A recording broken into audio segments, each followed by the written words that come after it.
Welcome back to the Deep Dive. Today, we're really getting into something fascinating, a critical look at our digital world, and we're doing it through the eyes of someone who spent a decade right in the thick of it.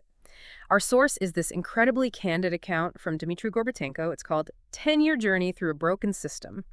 He also calls it, quite pointedly, the digital illusion.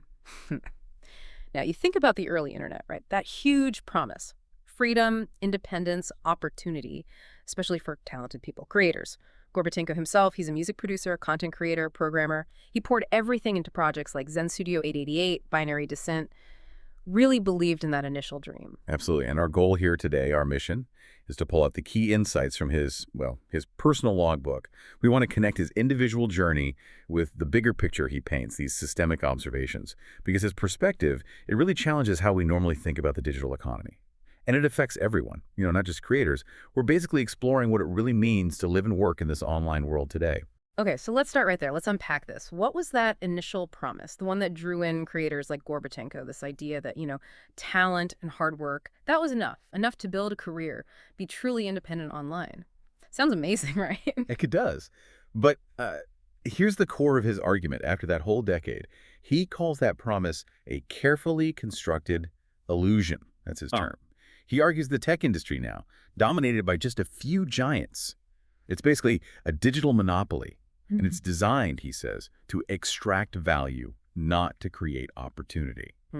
So, independent creators, they aren't partners in this. They're essentially free labor.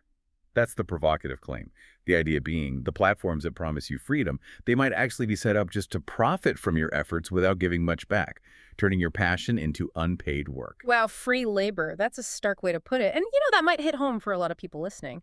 Have you ever felt like you're putting tons of time creating content for a platform and the return just doesn't seem, adequate, or maybe felt like the rules are always changing, making it harder? And he digs into how this happens. He calls it the psychology of digital servitude.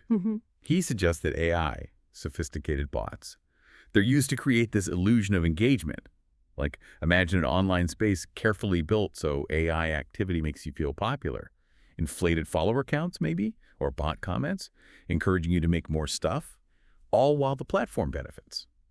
He describes it as a psychological game, where you might even pay for services, but what you're really doing, according to him, is training their AI models for free. All that work, the content, your data, it enriches the corporations, and they pay back, his words, a pittance, if anything at all. Yeah, and that's where it gets really interesting or maybe disturbing, because he's not saying this is some, hidden conspiracy. He calls it the business model, plain and simple, and he names names. Facebook, Reddit, YouTube, and X, which he says is the worst of them all, accusing them of sharing user data, using algorithms to control what you see, manipulate information flow. He sees it as totally deliberate. And part of maintaining this, he argues, is creating a false narrative of freedom and success, often using what he calls fake affiliated actors and bots, which basically means, from his view, the deck is stacked.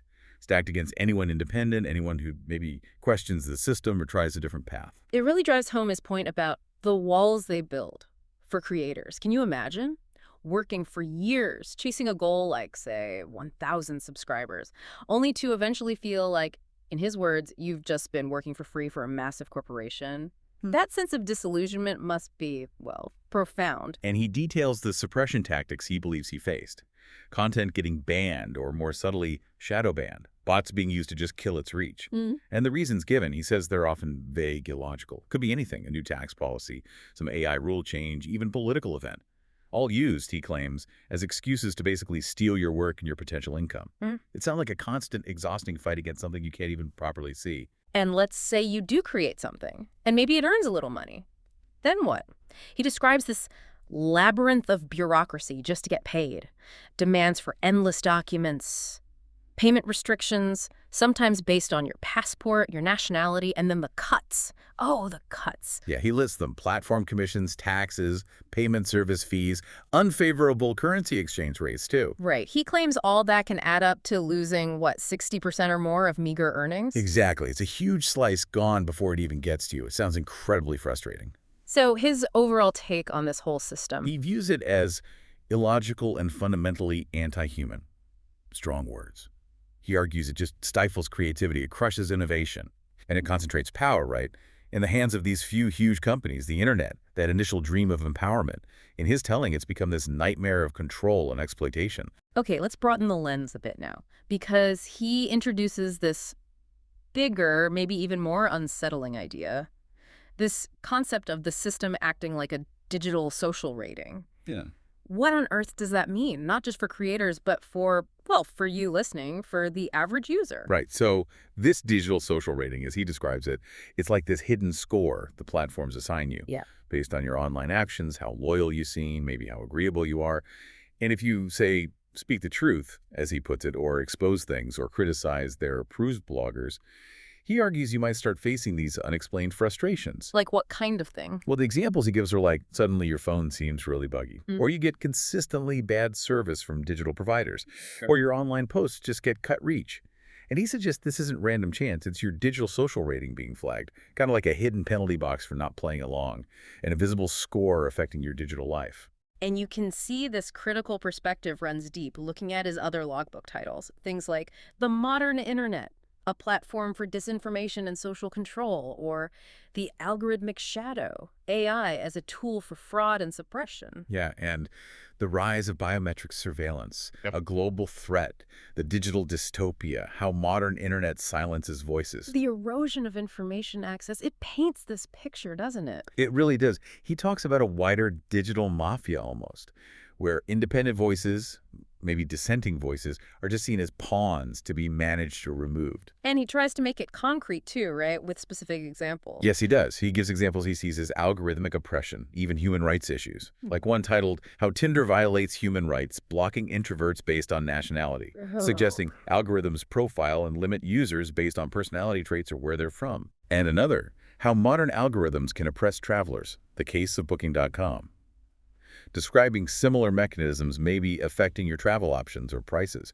So it's trying to show how these invisible systems can have really tangible personal impacts. So after laying all this out, describing this whole system, what was his response? Well, one of his titles gives a pretty clear answer.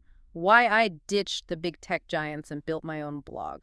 Yeah, it signals that attempt, right, Yeah. to break free, Yeah. to find some kind of personal liberation from the very system he spent so much time analyzing and criticizing, building his own space. Okay, so let's try and wrap this up. The core takeaway from this deep dive into Gorbatenko's digital illusion, it seems to be that for many, maybe especially creators, the digital world feels less like freedom now, and maybe more about control, exploitation even. He basically concludes that the whole illusion of making money online, it's just that, an illusion. Which naturally raises a big question for all of us, doesn't it? How do we navigate this as users, as consumers? If the digital landscape is becoming as controlled as he describes it, what does that mean? What about our data, our work, our basic ability to just express ourselves online without interference? Yeah, and here's something to really think about after we finish up. If our clicks, our posts, our interactions online, if they really are feeding into some kind of digital social rating, as Gorbatenko suggests, one that could quietly influence opportunities, services, maybe even just how smoothly our digital lives run, what does that imply for our actual autonomy in a world that's increasingly lived online? And maybe more importantly, what responsibility do we have as users in choosing how we engage, where we spend our time, which platforms we support, knowing how they might be shaping our reality?